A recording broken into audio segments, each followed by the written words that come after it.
Hi everyone, Paul from Matchmaster. Today we're going to take a look at the 34mm-IRKIT. We've made a few modifications to this, so we'll go over what they are. Let's take a look in the box. Instructions. 12-volt power supply.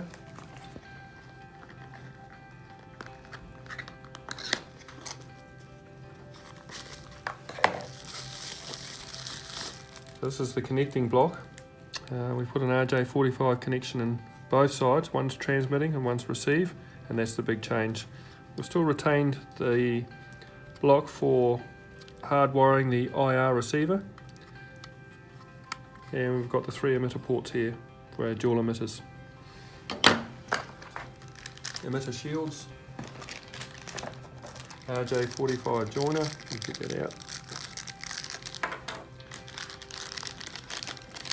Dual emitters with a 3.5mm, and then here we should have our IR receiver, which goes at the TV end with a double-sided tape. So the idea is you point the remote at the little circle that transmits the IR signal into the RJ45. So what we'll do is we'll hook this up to see how it looks.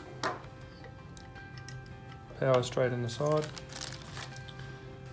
IR receiver here straight into our joiner.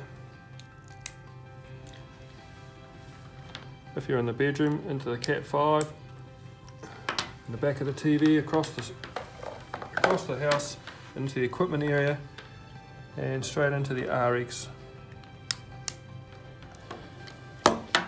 Plug your emitter into any of the 3 ports, it's the same information coming out of all 3. And then find the IR window on the device you're trying to control and just peel off the tape and put it on.